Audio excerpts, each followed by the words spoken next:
My name's Homer, and don't you dare ask if it's Simpson. You make that mistake and my vision turns crimson. Who wins in the collision of the Greeks and the Trojans? If you read it already, then you already know it. But in case you is illiterate, I shouldn't skip to it. The story starts in Ilium. Some soldiers took a trip to it, flipped a bit, trying to get at a Trojan player. Paris taking Helen, but he isn't supposed to Menelaus. Prayers to the gods are flying left and right, begging for a fight. Then Achilles quits the battle out of spite. Cripes, let me just backtrack a little, because I lost track of the tale in the middle, and you can't just fiddle with the canon cause you'll fail. So let me tell the tale leading up to the tale. Okay, now the Pantheon was having them a party all night. They put some effort into making up the guest list. Tidy rockin' Zeus, Hera, Ares, Aphrodite, Athena, Hermes, Vulcan if you're Roman. But a biddy weren't invited. Little Eris, they were embarrassed of her. She's feeling slighted, so the goddess, to be honest, got a little bit excited. She ignited quite a fight by tossing in an apple, said from Eris to the fairest. Zeus is thinking, oh snap, I'll have to adjudicate a beauty pageant. That could be bad.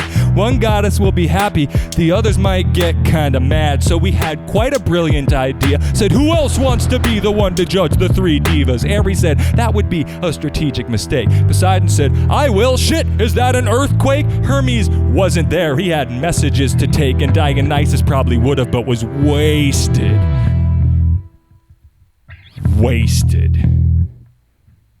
Oh hey, Dionysus, I forgot about that guy. Spent his third trimester chilling snug in Zeus's fat thigh, being tracked by Zeus's woman because of a couple of indiscretions. Oh, those are too good. Really, you should hear about those in this lesson. When it came to macking, Zeus was never slacking. There weren't a province of his kingdom that he didn't make the beast with two backs in. And beast is the right word for the way he was attacking. Once his tactic was to turn into a bird and get cracking with a lady named Aleda. He was dressed as a swan, flashed a sexy peck of plumes, and they were getting it on, making love with lovely Leda on the bank of a pond. Then his large libido led him from the lake to the lawn, where he made eyes at Io, turned her into a cow. Then he turned into a cow to plow Europa. Wow, Io, Dami, and Niobe, Eurynome got deflowered with Danae. He gave new meaning to the phrase golden showers. With Aegina, he's an eagle, he's making the rounds. Touched the stars with Alara, then put her underground. Never married Mayera or took Electra on a date, and Olympias claimed he was the dad of Alex the Great. He raped Lamia, Laodamia, Podarge, and Thalia, who could have been his daughter. Then he hiked up Amalia, poked at Pluto and Pyrrha. Did Antiope like a satyr, tried hard to get it, but she said see you later.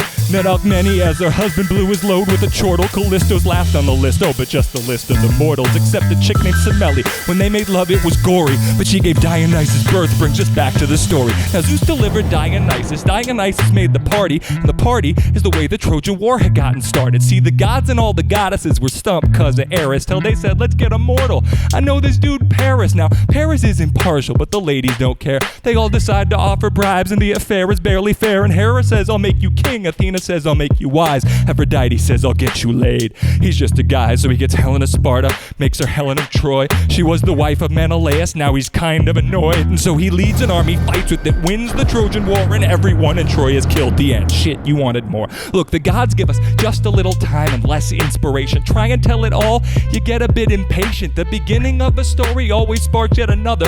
Like that party, the wedding of Achilles' mother. And if you think it is irrelevant, this story I'm telling, all you got to do is listen to this fact about Helen. She was conceived by Zeus and Leda, plaguing birds of a feather. Now you see how all this shit comes back together.